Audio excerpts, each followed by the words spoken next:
Saaremaa põlisrahvas esitas kollektiivse pöördumise enda õiguste kaitseks Riigikogus ja ka on ta nüüd käinud siin komisjonis läbi, et kuidas on läinud?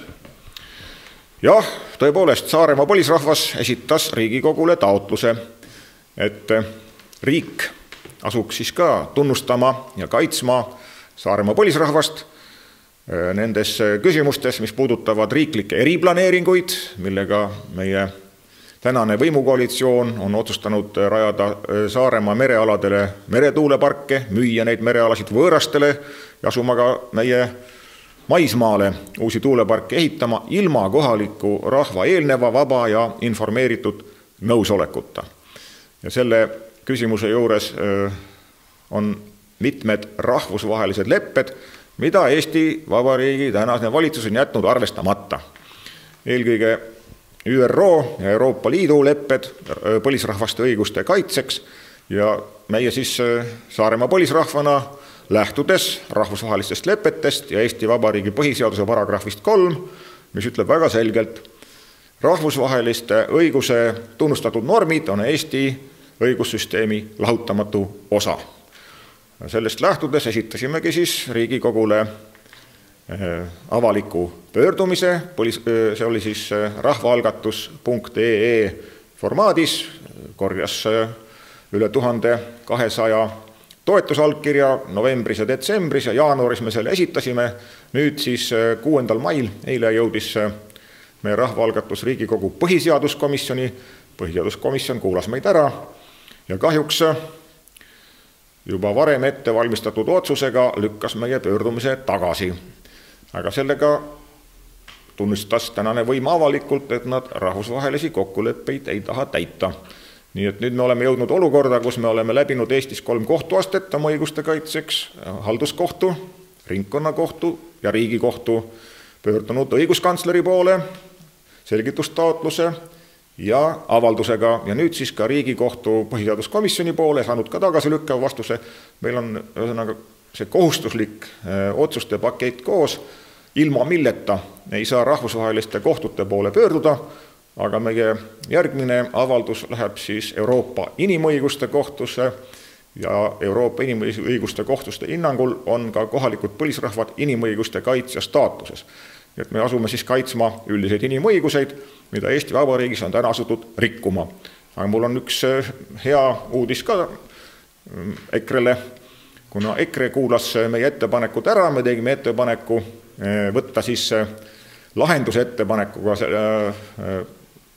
Riigikogu menetlusse eelnõu rahvusvahelise tööorganisatsiooni konventsiooni number 169, mida lühendat kutsutakse ILO 169, ja mis on siis põlis- ja hõimurahvaste kohta ratifitseerimine päevakorda. Tegime selle eelnõu ka ette ära.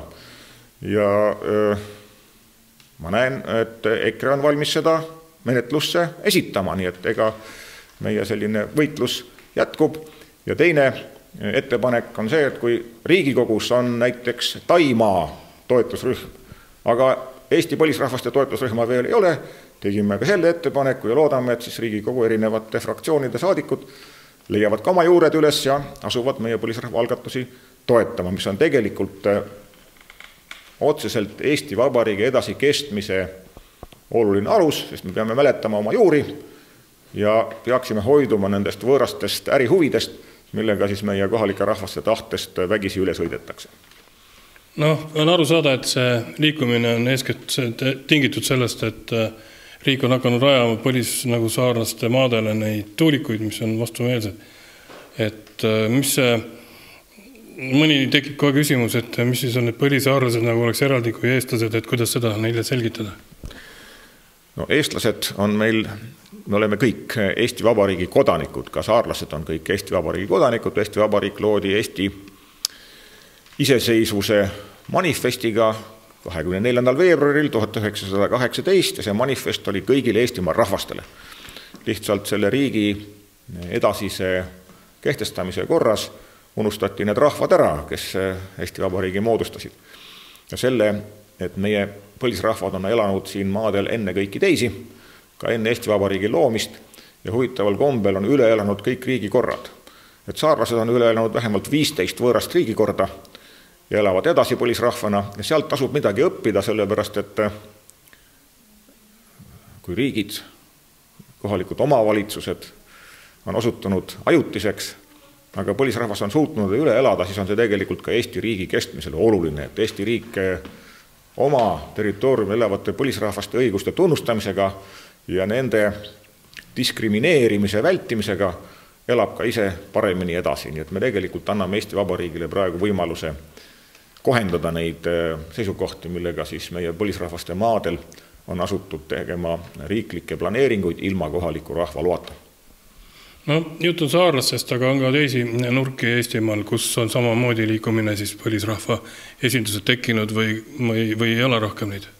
Ja tõepoolest, Eestis on ennast põlisrahvana määranud läänlased ja virulased juba, samuti on Pärnumaal, Viljandimaal, Järvamaal üsna pea kohalik põlisrahvas jõudnud enesemääramise otsusteni ja see tähendab, et see asi areneb kiirelt ja areneb just selle tõttu, et tänased riiklikud otsused on tehtud kohaliku rahva tahtest hoolimata ja meist üle sõites.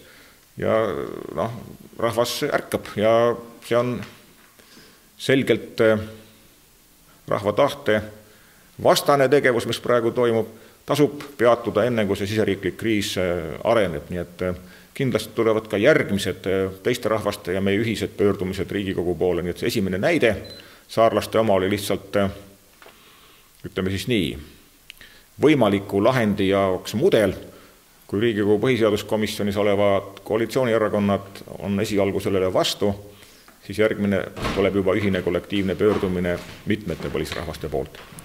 Ja mul on hea meel, et EKRE on asunud põlisrahvaid toetama.